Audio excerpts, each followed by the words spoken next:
beloved Boss Mike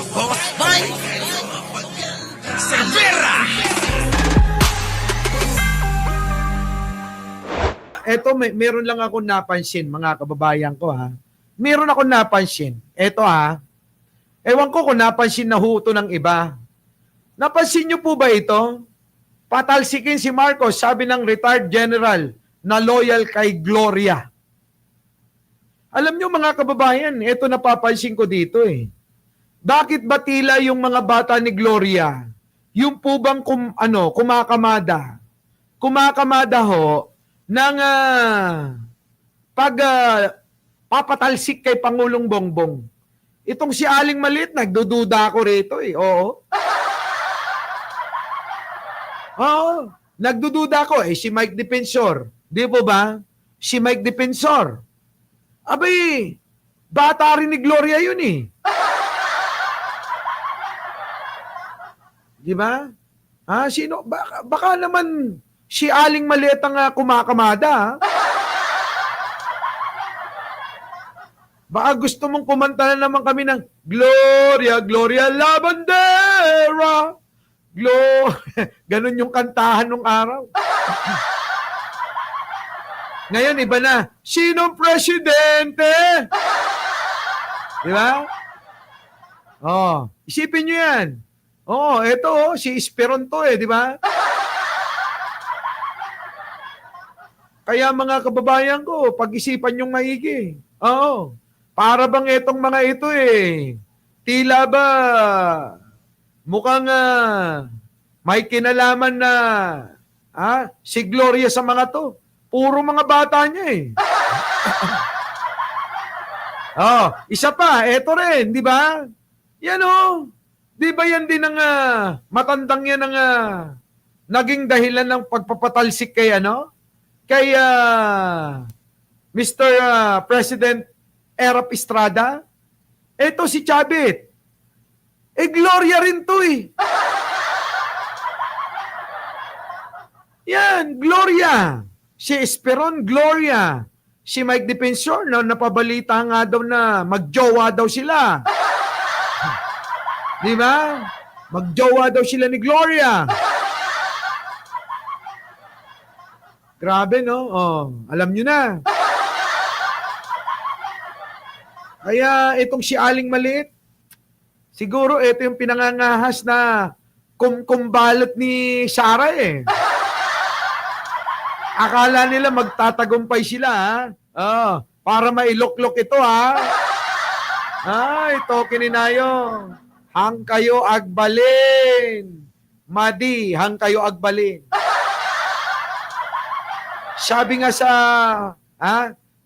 sa amin, adu pay tikanin nyo nga bagas. Di ba? Sabi sa amin sa Kailokohan, ay na adu pay tikanin nga bagas balaw. Adu pay tikanin nga bagas. Naneng. Wala yung mga yan, mga kababayan ko. Tingnan nyo naman ang mga itsura, ganyan ba? Ganyan. Tingnan nyo. Sa bandang ibaba naman, labas ang dede. Ganitong pamilya yung ipapalit nyo uli sa Malacanang. Nasaan? Anong klaseng pag-iisip meron kayo? Diba? Ayan tingnan nyo mga pagmumukha, si Kitty, party ng party. Si Baste, sungap ng sungap. Tignan nyo naman yung itsura. Di ba? Si Sarah, walang ginawa kundi manggulpi lang ang alam. Si Pulong, manggulpi ng bugaw.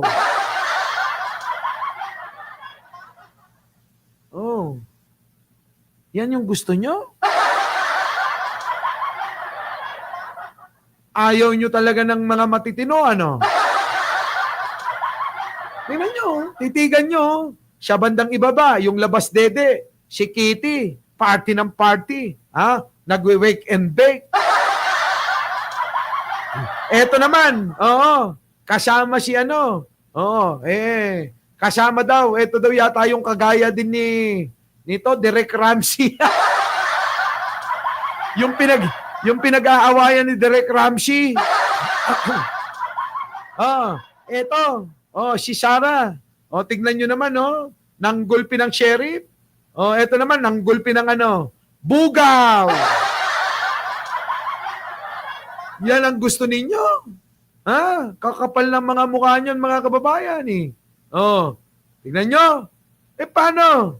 Eto na. Mga kababayan, tuloy natin. Nakabalik na ang mga oligarch.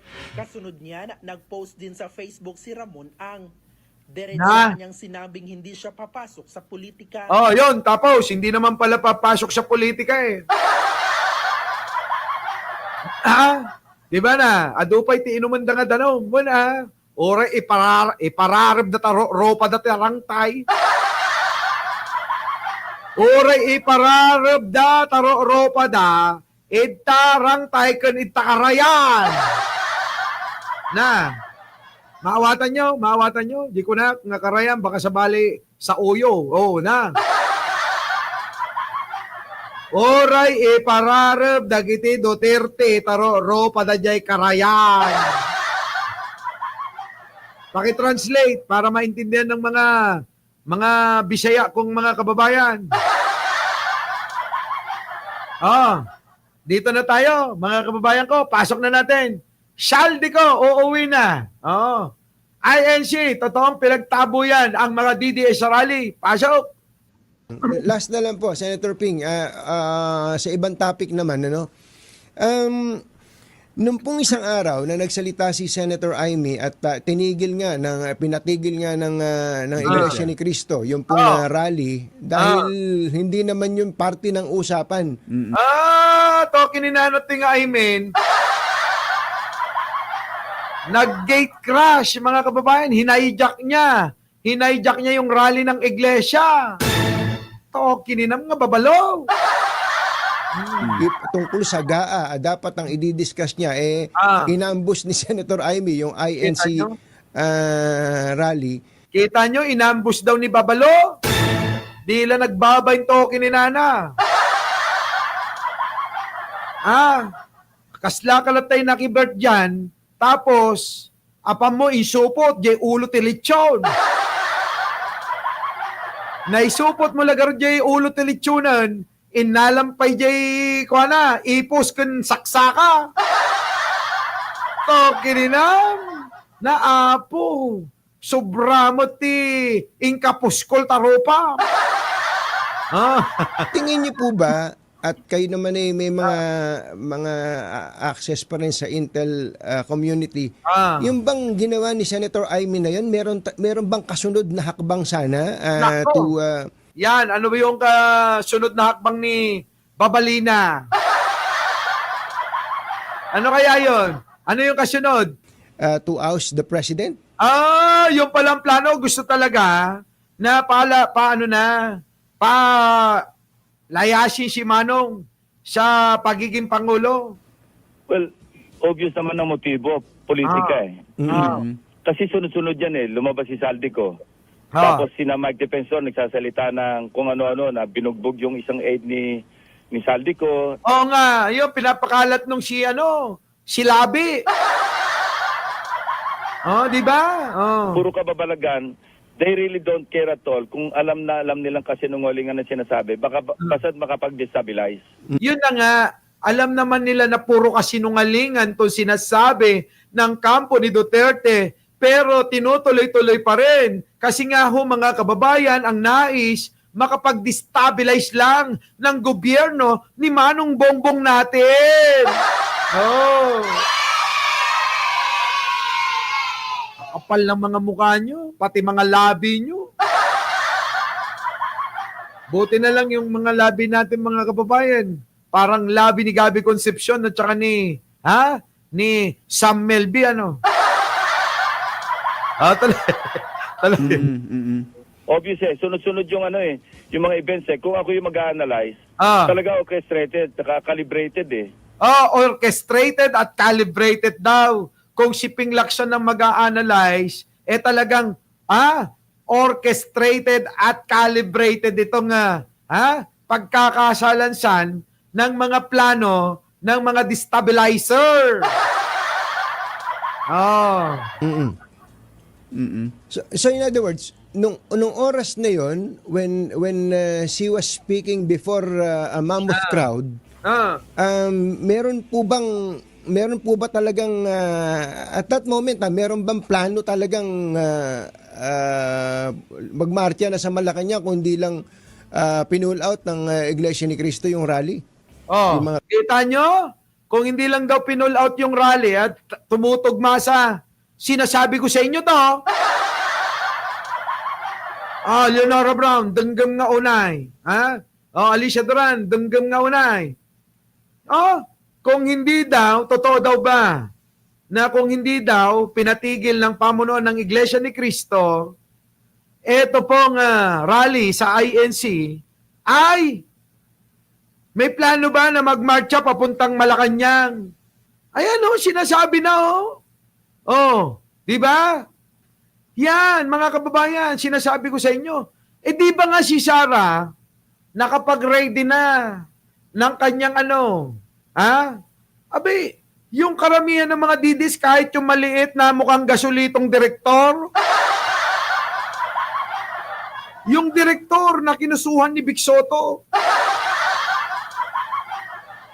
yung kakaprangot lang na kapag sinutan mo ng kulay blue, parang gasolito. At saka yung mga mababahong mga vlogger, yung mga hindi naliligo, mga kababayan, nagpatahi na ng Pilipinyana. Yung mga vlogger na mga mukhang gorilya. Isipin nyo na lang mga kababayan, kapag nagsuot ng mga barong yung mga yan, ano itsura? Our beloved Boss Mike, Boss Mike.